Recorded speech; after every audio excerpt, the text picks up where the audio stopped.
다 함께 기도하시겠습니다. 하나님 아버지 은혜를 감사합니다. 오늘도 코로나 바이러스로 인하여 함께 모여서 예배하지 못하고 우리가 온라인으로 예배하지만 말씀 가운데 은혜가 있게 하시고 또 우리가 들은 말씀을 가지고 세상 가운데 나가서 승리하는 삶을 살기에 부족함이 없는 저희들 되게 하여 주시옵소서. 감사드리며 예수님 이름으로 기도했습니다. 아멘. 자, 오늘은 로마서 7번째 복음과 그리스도인이라는 주제로 여러분과 함께 말씀을 나누고자 합니다. 오늘도 로마서 12장 13장을 우리가 함께 나눌 때에 여러분도 성경책을 펴고 함께 같이 읽으면서 말씀을 나눴으면 좋겠습니다. 오늘 본문은 로마서 12장 1절로 2절입니다. 성경을 한번 찾아서 함께 읽으셨으면 좋겠습니다. 로마서 12장 1절로 2절 제가 읽겠습니다. 그러므로 형제들아 내가 하나님의 모든 자비하심으로 너희를 권하노니 너희 몸을 하나님이 기뻐하시는 거룩한 산 제물로 드리라. 이는 너희가 드릴 영적 예배니라. 3절 2절 너희는 이 세대를 본받지 말고 오직 마음을 새롭게 함으로 변화를 받아 하나님의 선하시고 기뻐하시고 온전하신 뜻이 무엇인지 분별하도록 하라. 우리가 너무나 잘 아는 말씀이죠. 자, 오늘은 로마서 7번째 시간으로서 이제 실천편에 들어갑니다. 그래서 로마서 12장은 헌신과 변화라는 내용을 가지고 나누고요. 13장은 세상과의 관계에 대해서 우리가 한번 나눠보고자 합니다. 자, 먼저 오늘도 제가 한 사례를 가지고 여러분과 함께 나누고자 합니다. 크리스찬의 독서교실, 백목사의 크리스찬 독서교실이라는 제가 그런 코너를 마련해서 여러 기독교 사상가들, 또 기독교의 어떤 선배들, 초대교회 또 교부들, 여러분들의 책을 소개하고 있는데요. 제가 키에르케고르라고 하는 덴마크의 유명한 철학자요, 사상가요, 신학자인 이분의 죽음에 이르는 병이라는 책을 제가 소개한 바가 있습니다. 오늘도 시작하면서 키에르케고르의 죽음에 이르는 병이 우리에게 무슨 의미를 주고 있는가? 오늘 로마서 7번째 복음과 그리스도인이라고 하는 주제와 연결져서 제가 먼저 소개하려고 합니다. 혹시 크리스찬 독서교실을 통해서 이 내용을 보신 분들은 다시 한번 복습하는 의미에서 보시면 좋을 것 같고요. 그 다음에 처음 들으시는 분들은 과연 이 철학자 키에르케고르는 죽음에 이르는 병이라는 이 책에서 그럼 무슨 얘기를 하고자 하는가를 한번 같이 들었으면 좋겠습니다. 자, 먼저 키에르케고르는요 1813년에 태어나서 1841년에 돌아가셨는데 키에르케고르는 덴마크의 수도 코펜하겐의 부유한 집안에서 태어났다고 합니다. 그 어머니는요 아버지와 결혼하기 전에 그 집안의 하녀로 일했는데 아버지랑 결혼하게 됐어요. 그러나 그녀는 겸손한 모습이고 평범했으며 정식적으로 교육을 받지는 않았지만 그 자녀들에게 아주 모범이 되는 그런 어머니였다고 합니다. 자, 아버지 미카엘 페데르센 키에르케고르는 굉장히 우울했고 걱정이 많았으며 그러나 종교심은 깊었고 매우 총명했다고 합니다. 그래서 이 아버지 미카엘은 자신이 하나님의 진노를 샀다고 확신했기 때문에 그는 자기 자녀들이 예수 그리스도가 이 세상에 살다가 나이인 33세를 넘기지 못하리라고 믿었다는 거예요. 어렸을 때도 그는 유틀란 황야에서 심한 추위와 배고픔에 시달린 나머지 하나님을 저주했었고 또 그가 하녀인 여자와 혼의 정사로 아내를 임신시켜서 결혼했기 때문에 그 당시에 이 교계에서는 상당히 폐륜하죠.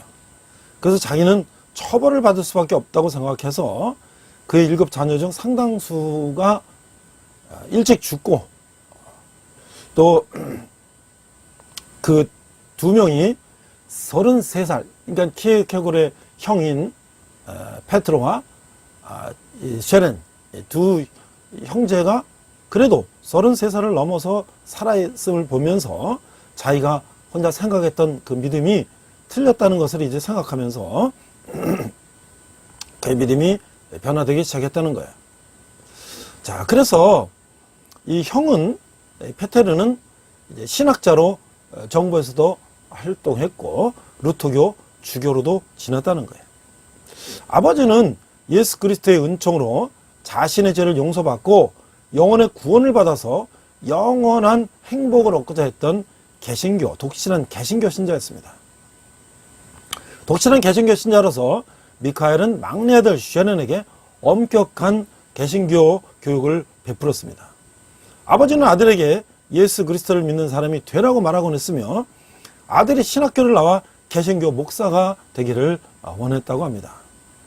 이 쉐렌은 누구보다 다 아버지를 따랐고 아버지의 암울한 성격, 신앙심, 그리고 가르침에 의해 많은 영향을 받으며 자랐다고 합니다.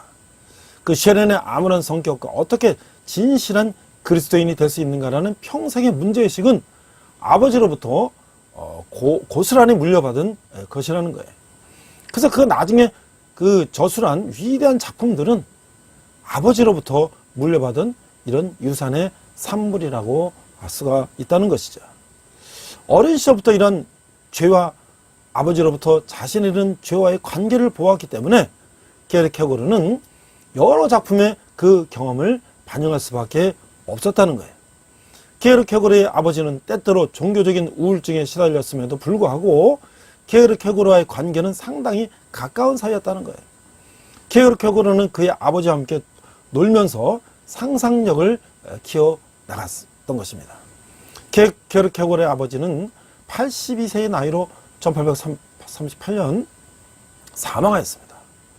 그는 죽기 전에 쉐렌 키에르케고르에게 개신교 목사가 될 것이냐고 물었습니다. 쉐렌은 아버지의 종교적인 경험과 삶의 깊은 영향을 받았고 아버지의 바람에 충실히 따라야 할 의무감을 느꼈습니다.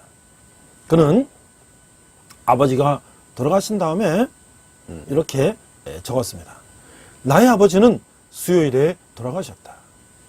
나는 정말로 그분이 몇 해라도 좀 더 오래 살아 있었으면 하고 바랐다. 그리고 다른 그분의 죽음이 그분이 나를 사랑해서 나를 위해 바치는 최후의 희생 제사인 듯 지켜보았다. 중략하고요. 만약 가능하다면 그분은 내가 조용히 무엇인가로 변하게 하기 위해서 나를 위해 죽었을 것이다. 나는 그분에게서 모든 것을 물려받았고 나는 그분의 모든 것이 흩어졌다가 다시 모여 합쳐진 존재이고 나는 그를 쏙 빼닮아 약간 변형된 그의 초상화처럼 보인다. 또 중략하고요. 나에게 소원이 하나 있다면 내가 신중하게 해야만 하는 일이 있다면 그것은 이 세상으로부터 그의 기억을 안전하게 숨겨서 보호하는 일이다. 이렇게 약간 아버지에 대한 연민과 또 그런 아버지에 대한 그 사랑을 이렇게 표현했던 것이. 자, 키에르케고르는 어떻게 학업을 했었는가? 키에르케고르는 시민윤리학교에 다녔으며 거기서 라틴어와 역사에 뛰어난 실력을 보였어요. 그래서 아버지 미카엘과 형 페테르의 권유를 받아 키에르케고르는 18세에 코펜하겐 대학부 신학부에 입학하게 됩니다. 대학교에 들어간 이후에 키에르케고르는 한동안 방탕한 생활을 하며 기독교는 광기라고 말할 정도로 기독교에게서 멀어집니다. 많은 젊은이들이 이제 이성이 발달하고 청년기에 이런 방황의 과정을 걷죠. 뭐 꼭 이것이 나쁘다고 볼 수도 없어요. 이제 하나님을 인격적으로 만나기 위한 하나의 과정이라고도 볼 수 있겠습니다. 그의 아버지는 자신의 어린 시절을 떠올리며 슬픈 마음으로 그를 바라볼 수밖에 없었다고 합니다.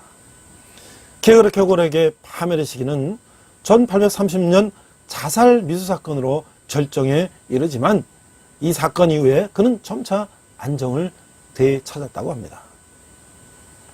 대학에서 키에르케고르는 논문 아이러니의 개념 소크라테스를 염두에 두고를 썼습니다. 이 논문은 대학의 심사 교수들이 주목할 만큼 잘 만들어졌다는 평가를 받았지만 너무 길고 철학적인 논문치고는 문학적인 성격이 너무 강했습니다. 게르케고르는 1841년 철학 박사학위를 받고 졸업을 했습니다. 그의 가족은 대략 31,000 덴마크 리그스달러 정도의 유산을 상속했고, 그것은 게르케고르가 교육을 받고 생계를 유지하며 그의 여러 초기 저서를 출판하는 데 미천이 되었다고 합니다. 자, 게르케고르는 초기 저작 이후에 후기 저작에 있어서 그의 유명한 죽음에 이르는 병이라는 책을 쓰게 됩니다. 게르케고르의 첫 번째 저작이 해겔 철학을 반대하는 것에 초점이 맞춰졌다면, 이 시기 저작에서는 기독교계의 위선을 비판하는 데 초점이 맞춰져 있었다고 합니다. 게르케고르가 기독교 자체를 공격하지 않았음을 기독교가 인식하는 게 중요하다는 거예요. 게르케고르는요, 기독교 자체를 비판한 것이 아니라 그 당시에 그 교계의 형식적인 신앙, 그 교인들을 형식적인 신학으로 만드는 국가 교회를 비난했던 것이죠. 게르케고르가 표적으로 삼은 것은 교회와 그가 살던 사회에서 드러난 종교의 현실적인 모습이었던 것입니다. 다른 저서들은 계속해서 대중의 천박함이 유일무이한 개인을 억압하려고 시도하는 것에 집중했다는 거예요. 피터 아들러 목사의 주장을 담은 책인데, 아들러에 관한 책은 교회의 성스러움을 침해하는 계시를 언급한 이 목사에 대해서 비판한 책이에요. 결국 그 목사는 목사직에 쫓겨나고 출교를 당했다고 합니다. 대중에 대한 그의 분석에서 게르케고르는 기독교 교회의 부패와 몰락을 인식했고, 특히 그것은 덴마크 국교회를 겨냥하였습니다. 게르케고르는 기독교계가 기독교 신앙에 대해서 자신의 길을 잃어버렸다고 말하였습니다. 이 시기의 기독교계는 기독교의 원래 가르침을 적당히 무시하거나 왜곡하거나 아니면 단지 입에 발린 말, 립 서비스라고 하죠, 정도로 취급했습니다. 게르케고르는 후기에 이르러서 소위 기독교인으로서의 삶이라고 불리는 것의 어두운 이면을 다른 이면에 이들에게 알려야 한다는 의무감을 느꼈다고 합니다. 그는 당대 기독교를 비판하는 기독교인의 담론, 사랑의 역사, 그리고 다른 종류의 영혼을 개발하기 위한 담론 등등의 여러의 글을 썼다고 합니다. 죽음에 이르는 병은 게르케고르가 이 시기에 쓴 책 중 가장 대중적인 것에 속합니다. 비록 그 시대 일부 무신론적 철학자들과 심리학자들이 게르케고르가 제안한 해결책이 신앙이라는 사실을 간과해 버렸음에도 불구하고, 그러니까 게르케고르가 제안한 것은 그 본질이 신앙이라는 거예요. 근데 많은 또 철학자들은 그 겉모습만 가지고 인용을 하고 있다는 것이죠.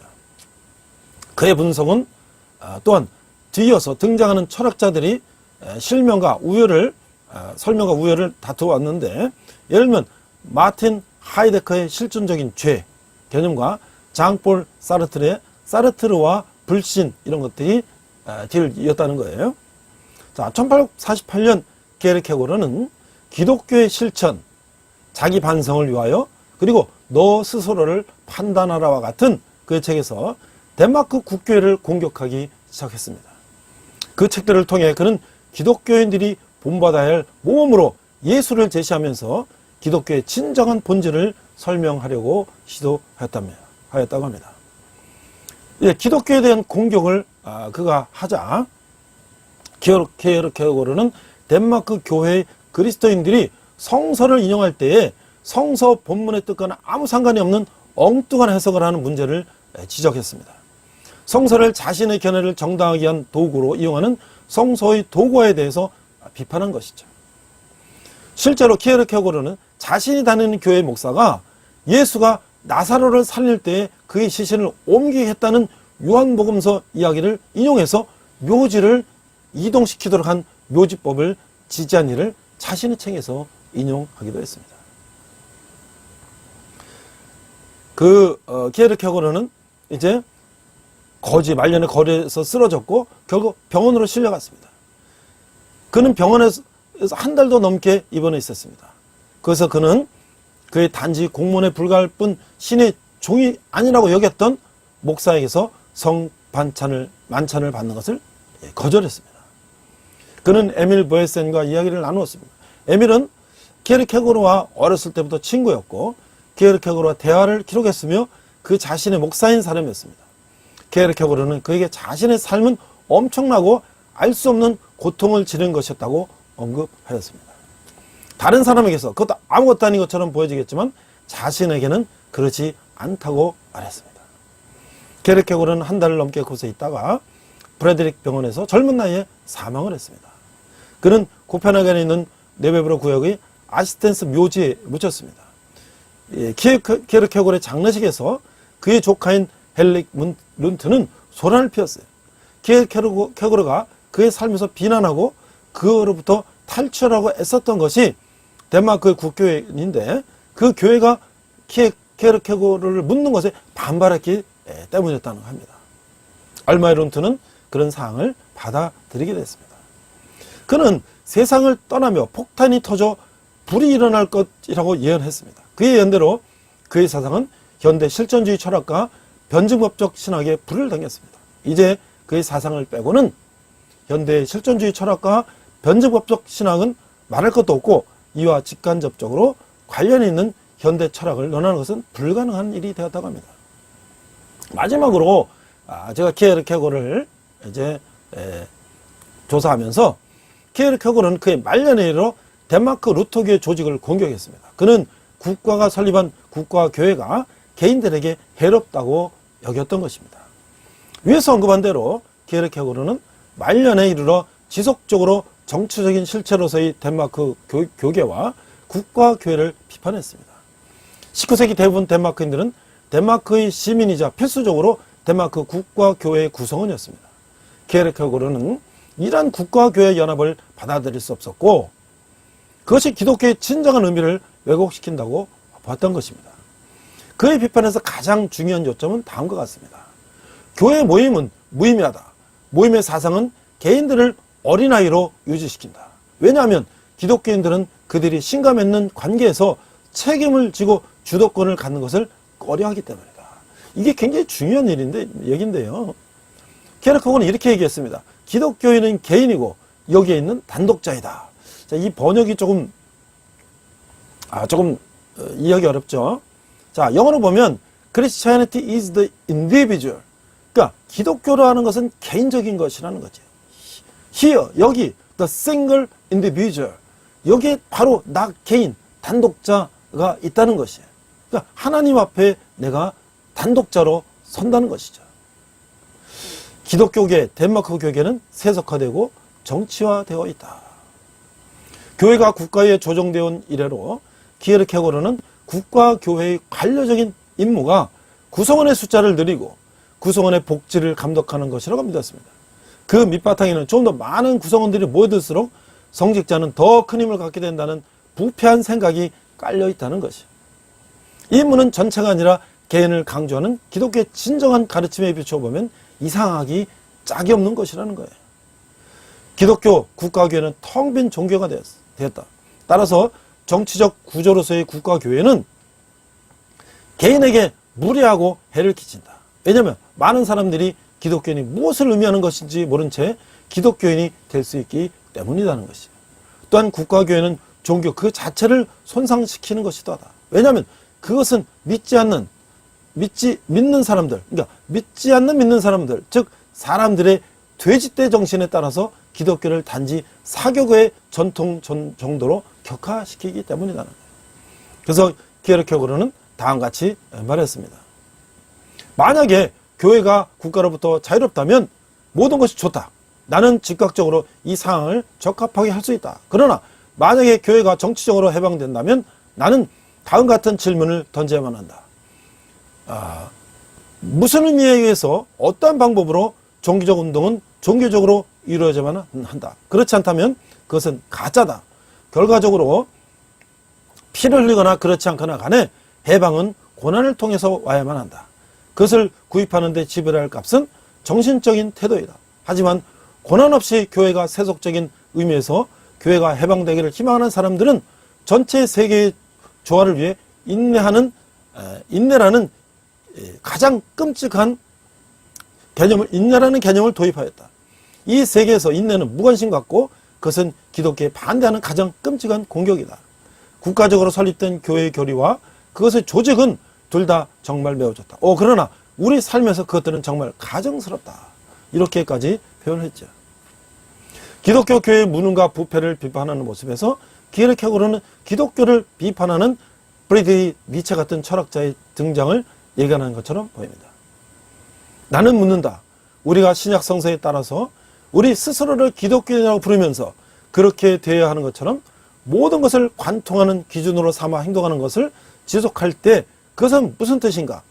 신약 성서의 생각은 삶에 대해서 뒤떨어진 것인가? 게다가 이 사건들의 상태가 드러나는 거대한 불균형을 많은 이들이 인식하고 있다. 그것에 이러한 전환을 주는 것을 좋아한다. 인간 종족은 기독교에서 벗어나고 있다. 자, 굉장히 좀 어렵기도 하고요. 좀 철학적이기도 하지만 이 키에르케고르가 주장하는 건 뭐냐면 기독교의 본질을 얘기하고 있는 거예요. 기독교의 본질. 이 기독교가 국가와 교회가 되면서 이 타락의 길을 가는 것을 굉장히 염려했던 것이죠. 하나 옆에 단독자로 서는 이 신앙이 바로 기독교라고 하는 것이에요. 오늘 우리가 사도 바울이 실천편에서 복음과 그리스도인이라고 하는 12장 13절의 쌍에서 제가 왜 키에르케고르의 이 신학을 인용하냐면 그가 얼마나 처절하게 하나님 앞에 1대1로 서는 그런 본질적인 기독교 신앙을 주장했는지를 오늘 제가 먼저 나누고자 했습니다. 자, 이제 그럼 우리는 로마서 12장 13장을 한번 살펴보도록 하겠습니다. 자, 바울이 앞서 말했던 것처럼 교리적인 말을 하고 이제 실천적인 말을 늘 바울의 서신은 하고 있습니다. 역시 로마서 12장부터 16장도 마찬가지죠. 자, 오늘 제가 읽은 그러므로 형제들아 내가 하나님의 모든 자비하심으로 너희를 권하노니 너희 몸을 하나님이 기뻐하는 거룩한 산 제물로 드리라. 이는 너희가 드릴 영적 예배니라. 너희는 이 세대를 본받지 말고 오직 마음을 새롭게 함으로 변화를 받아 하나님의 선하시고 기뻐하시고 온전하신 뜻이 무엇인지를 분별하도록 하라. 이 사도 바울의 이 말씀을 과연 우리가 가슴에 손을 얹고 내가 정말 이렇게 나는 살았다고 주장할 수 있는 사람이 과연 얼마나 될까요? 저를 포함해서. 그거는 목회자나 성도들이나 마찬가지일 거예요. 바울은 이 처절한 이 외침을 하고 있는 거예요. 그것을 1800년대에 키에르케고르는 그 바울의 애절한 마음을 우리에게 다시 전하고 있는 것이죠. 자, 바울은 우리의 몸을 산 제사로 드리라고 합니다. 이렇게 하는 것이 바로 너희들을 영적 예배라는 거예요. 자, 그러면 우리가 과거의 예배와 과거의 율법의 제물과 오늘날의 예배는 어떻게 다를까요? 과거는 우리가 알다시피 성전에서 이제 자기가 죽어야 되는데, 죄를 지고 죽어야 되는데 소나 양이나 돈이 없는 사람은 비둘기를 사서 그거를 제물로 해서 번제단에 태우면서 제가 잘못했습니다, 저희 죄를 용서해 주세요 했잖아요. 자, 이제는 뭐예요? 나 자신이 살아있는 제물이라는 거예요. 그렇죠? living sacrifice. 죽은 제물이 아니라, 그렇죠? 과거에는 죽어 있고요, 하나님의 진노를 진정시키고 의례적으로, 의무적으로 하나님의 명령에 의해서 예배했어요. 그러니까 지금 어때요? 내가 살아있잖아요. 내가 이 살아있는 제물이 세상을 어떻게 살며 하나님을 기쁘시게 하고, 그렇죠? 내가 어떻게 하나님의 영광을 나타내는 삶을 드리는 것이 바로 지금의 living sacrifice, 산 제물의 의미라는 것이죠. 성령이 우리의 삶에 역사하시면 우리는 우리가 사는 세상을 본받아 살아가지 않고 하나님의 뜻을 알고 행할 수 있게 된다는 거예요. 그게 바로 변화받고 점진적인 성화로 가는 것을 말하는 것이죠. 자, 그 다음에 3절 3절부터 8절을 보면 자신에 대한 자세예요. 3절 보겠습니다. 내게 주신 은혜를 말미암아 너희 각 사람이 말하노니 마땅히 생각할 그 이상의 생각을 품지 말고 오직 하나님께서 각 사람에게 나눠주신 믿음의 분량대로 지혜롭게 생각하라. 5절 이와 같이 우리 많은 사람이 그리스도 안에서 한 몸이 되어 서로 지체가 되었느니라. 6절 우리에게 주신 은혜대로 받은 은사가 각각 다르니 혹 예언하면 믿음의 분수대로, 혹 섬기는 일이면 섬기는 일로, 혹 가르치는 자면 가르치는 일로, 혹 위로하는 자면 위로하는 일로, 구제하는 자는 성실함으로, 다스린 자는 부지런함으로, 긍휼을 베푸는 자는 즐거움을 할 것이라. 여기서 이 사상가요, 철학자요, 신학자인 케고르가 이제 강조한 것처럼, 고민한 것처럼 나는 누구인가? 나는 하나님 앞에 어떻게 서야 되는가를 지금 이 말씀에서 말하고 있는 것이죠. 자, 첫째, 우리는 혼자만의 힘으로 어떤 일을 행할 수 있도록 충분히 우리가 지혜롭지 않다는 거예요. 둘째, 우리는 그리스도 안에서 성령의 능력에 힘입어 다른 지체들과 협력함으로써만이 하나님 앞에 이제 예배할 수 있고 하나님 앞에 나갈 수가 있다는 거예요. 그러니까 우리가 각각의 은사대로 하나님 앞에 나간다는 것이죠. 또 믿음의 분량대로 하나님 앞에 나간다는 것이죠. 그러니까 지금 여기서 말하는 것은 나는 어떤 은사를 가지고 있는가? 예언이냐, 섬김이냐, 가르치냐, 권면이냐, 구제냐, 다스리냐, 긍휼이냐? 내가 가지고 있는 은사대로 하나님 앞에 나간다는 것이에요. 그러니까 그 은사에는 고린도전서 후서에도 바울이 얘기한 것처럼 어떤 게 더 귀하고 귀하지 않은 게 없는 거예요. 우리는 만인 제사장이라고 하지 않았습니까? 그러니까 우리는 자기가 가진 각양 은사대로 하나님 앞에 나간다는 것이죠. 그것을 우리가 무엇이 더 잘났고 못났고 그것은 아니라는 것이잖아요. 자, 12장 9절에서 21절에 보면 다른 사람에 대해서 또 어떻게 해야 될까를 바울은 이렇게 말하고 있습니다. 9절 사랑에는 거짓이 없나니 악을 미워하고 선에 속하라. 형제를 사랑하여 서로 우애하고 존경하기를 서로 먼저 하며 부지런하게 게으르지 말고 열심을 품고 주를 섬기라. 소망 중에 즐거워하며 환난 중에 참으며 기도에 항상 힘쓰며 성도에 쓸 것을 공급하며 손 대접하기를 힘쓰라. 자, 그리스도의 상하는 14절 이후에 나옵니다. 너희를 박해하는 자를 축복하라. 축복하고 저주하지 말라. 15절 즐거워하는 자들과 함께 즐거워하고 우는 자들과 함께 올라. 참 이게 어려운 일이죠. 어려운 말이죠. 그렇죠? 17절 18절 아무데에게도 악으로 갚지 말고 모든 사람 앞에서 선한 일을 도모하라. 할 수 있거든 너희로서는 모든 사람과 더불어 화목하라. 20절 내 원수가 줄이거든 먹이고 목마르거든 마시게 하라. 그리함으로 내가 숯불을 그 머리에 쌓아 놓으리라. 21절 악에게 치지 말고 선한 악을 이기라. 자, 이 말씀은요 마태복음에 나오는 예수님의 산상수훈과 밀접한 관계가 있다는 거예요. 그래서 바울은 이걸 통해서 우리가 예수님이 우리에게 보셨던 산상수훈의 말씀처럼 우리가 세상에 살아나는 것이죠. 9절 세상에는 거짓이 없나니 악을 미워하고 선에 속하라. 자, 이게 참 정말 어려운 일 아니겠습니까? 그러나 하나님께서 우리에게 그런 삶을 살기를 진정으로 원하신다는 것이죠. 마태복음 5장 46절 47절에 이런 말씀이 있습니다. 너희가 너희를 사랑하는 자를 사랑하면 무슨 상이 있으리요? 세리도 이와 같이 아니하느냐? 또 너희가 너희 형제에게만 문안하면 남보다 더하는 것이 무엇이냐? 이방인도 이와 같이 하느니라. 그러니까요, 악에 지지 말고 선으로 악을 이기라. 이게 오늘날 우리에게 주는 숙제인 것 같습니다. 자, 이제 개인적인 차원에서 이제 세상과의 관계를 바울은 13장에서 이렇게 이야기하고 있습니다. 우리가 훌륭한 시민으로서의 삶을 어떻게 살아야 되는가?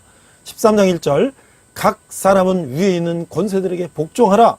권세는 하나님으로부터 나지 않음이 없나니 모든 권세는 다 하나님께서 정하신 바라. 자, 이 말씀에 대해서 우리는 많은 갈등을 하고 고민을 했죠.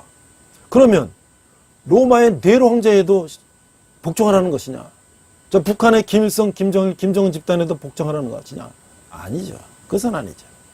그것은 선한 권력에 복종하는 것이고 악한 권력에는 다르다는 거예요. 특히 기독교를 말살하라고 하는 권력에 대해서는 우리가 복종할 수가 없다는 것이에요. 그러니까 어느 정도 권력이라고 하는 것은 국가의 질서를 유지하기 위한 하나의 제도로서 우리가 그것에는 복종하는 것이 맞죠. 국가의 질서를 위해서. 자, 3절. 다스리는 자들은 선한 일에 대하여 두려움이 되지 않고 악한 일에 대하여 되나니 내가 권세를 두려워하지 않으냐느냐. 선을 행하라. 그러면 그에게 칭찬을 받으리라. 6절에 보니까 너희가 조세를 바치는 것도 이로 말미암음이니라. 그들이 하나님의 일꾼이 되어 바로 이 일에 항상 힘쓰느니라. 자, 바울이 지금 그리스도인들이 정부에 대해서 어떻게 해야 되느냐 이걸 말씀하고 있지 않습니까? 자, 첫 번째, 그리스도인들에게 정부를 어떻게 대할 것인가 하는 문제는 대단히 중요한 문제죠. 이 당시에 기독교인들은 항상 이 문제에 부딪히고 있었죠. 그들이 믿는 종교의 창시자는 스스로 왕이 되었다는 죄목으로 로마 총독에서 사형 선고받고 사형을 당했어요. 그래서 이 바울은요, 그래서 그 당시에 그를 따른 사람들은 의심받고 핍박을 받았다는 거예요. 자, 이 이유와 더불어 교회 전체에 대해서 염려 때문에 바울은 로마시에 사는 그리스도인들에게 정부에 대한 의무를 상기시켜 주었던 것이죠. 바울은 모든 사람들은 다스리는 권세에 복종을 할 의무가 있다는 것을 분명히 말하고 있는 것이죠. 그러나 어떤 정부든 바울이 말하는 정부가 하는 모든 일이 하나님의 뜻에 일치한다고 말하는 것은 아니라는 것이죠. 정부에는 선한 정부가 있고 악한 정부가 있다는 것이에요. 그래서 로마서 12장 2절과 3절은 하나님께서 인간의 정부에게 질서를 유지하고 그 질서를 깨트리는 사람들을 벌하는 책임을 맡겼다는 것이죠. 5절 보니까 그러므로 복종하지 않을 수 없으니 진노 때문에 할 것이 아니라 양심을 따라 할 것이라. 근데 정부가 선을 행하는 사람들에게 두려움을 준다면 어떻게 됩니까? 바울은 여기서 악한 정부를 언급하지 않을지라도 이 문제에 대해서 우리가 답을 해서 될 수 있는 것이죠.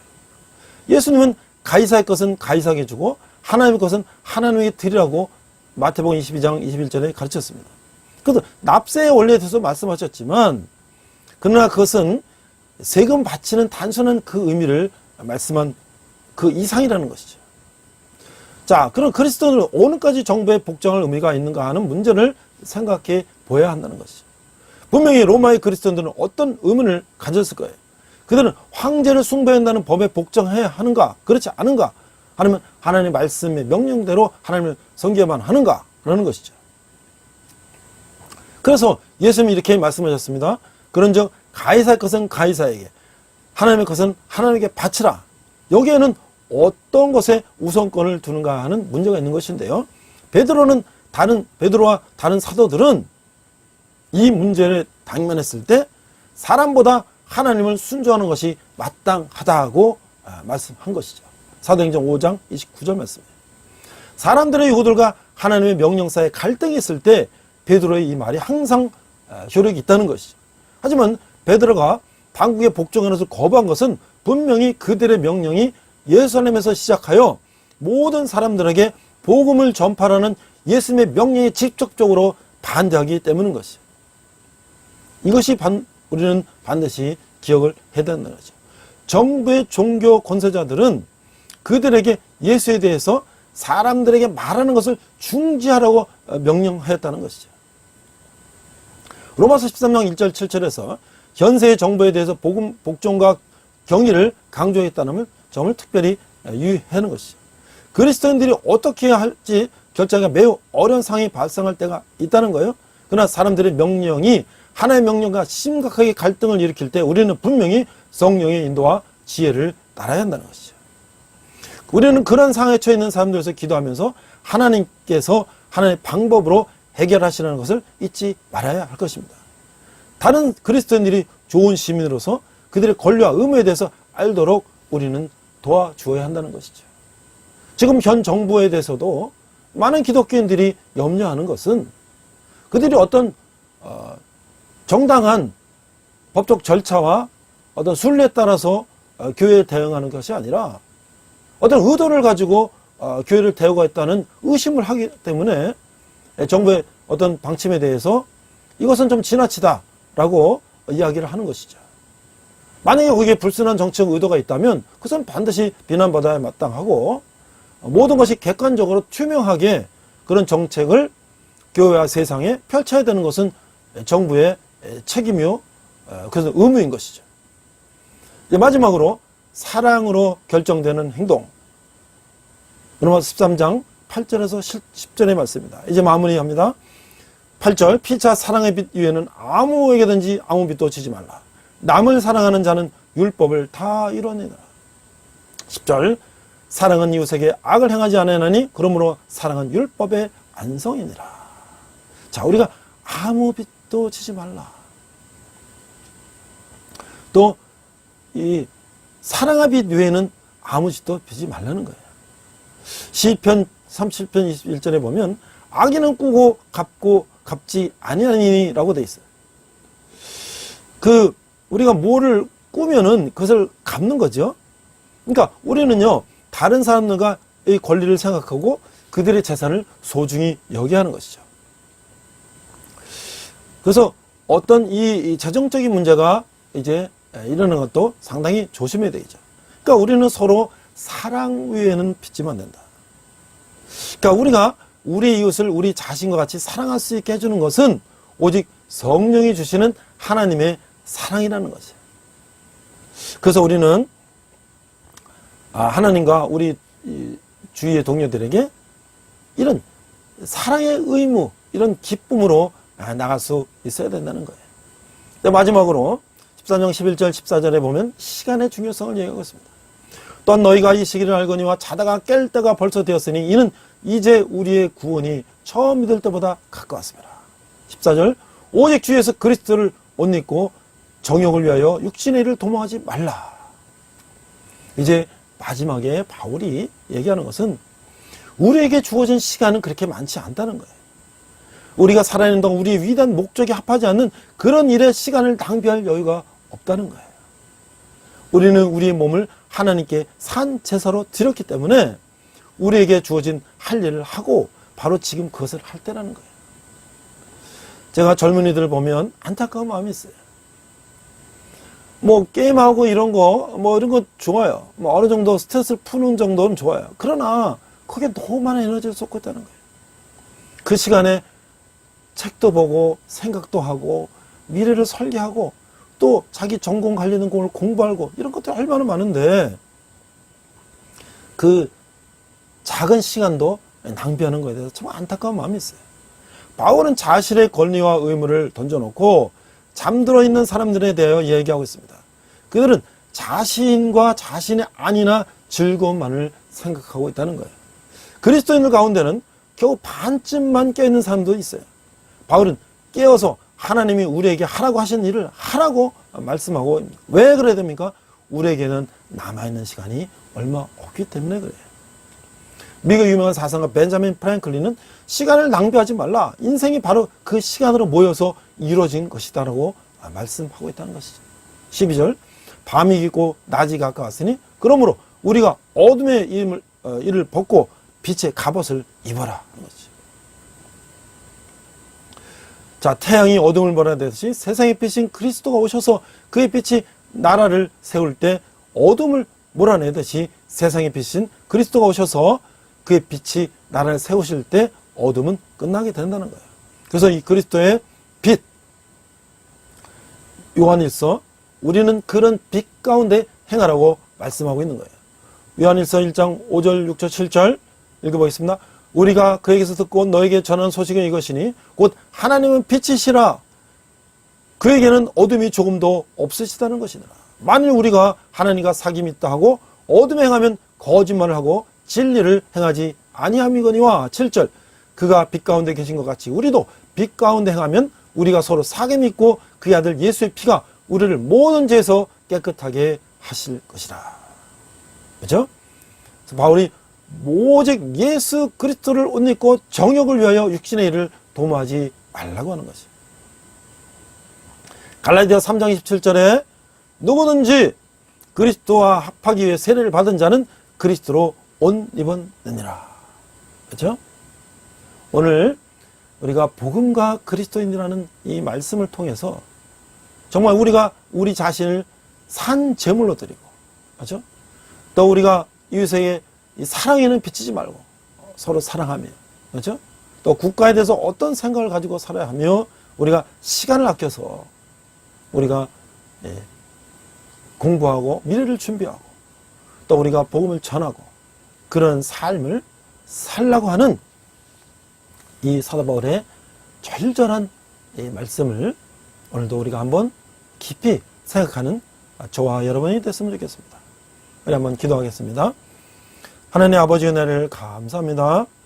오늘 우리가 비록 온라인이지만 로마서 12장 13장 말씀을 통해서 우리가 어떻게 나를 거룩한 산 제물로 드리고 내가 세상 가운데 어떻게 살아야 되는지에 대해서 배웠습니다. 하나님 우리가 시간을 아껴서 하나님의 뜻에 합당한 삶을 살 수 있도록 인도하여 주시옵소서. 감사드리며 예수님 이름으로 기도했습니다. 아멘. 자, 제가 몇 가지 광고를 하고 우리 헌금 송을 하고 결단의 찬양하고 마치도록 하겠습니다. 몇 가지 광고합니다. 글로벌 6K for Water, 우리 아프리카의 위생, 식수 위생 사업하는 거예요. 5월 2일이 마감이라고 합니다. 그래서 여러분들 교회별로도 한번 해보시고요. 혹시 저와 함께 하고 싶으신 분은 제가 댓글창에 올려놓을 테니까 5월 2일까지 그대로 하시면 좋겠습니다. 5월 2일 날 마감해서 저희가 월드비전에 보내려고 합니다. 자, 이제부터 오늘부터는 헌금 시간을 갖겠습니다. 그래서 헌금하고 그 다음에 기도하고 그리고 축도로 마치고자 합니다. 계좌번호를 올려놨으니까 참고하시기 바랍니다. 오늘 여러분들이 이렇게 헌금하시는 헌금은 이제 대학생들, 또 군인 형제들, 특히 이 땅의 청년들이 지금 복음을 받지 않고 공부하느라 점점 더 교회가 멀어지고 있습니다. 이 나라의 미래가 걱정이 되죠. 특히 이제 대학에 와서 또 미션 스쿨 같은 데 와서 예배하고 성경 말씀 듣게 되고 또 군대 와서 힘들 때 교회 와서 그들이 위로받고 또 믿음 가지게 되는 이런 정말 귀중한 사역에 여러분이 헌금이 쓰게 될 것입니다. 함께 우리 헌금 찬양하시면서 여러분들이 더 소중한 예물을 하나님께 드리는 시간을 갖도록 하겠습니다.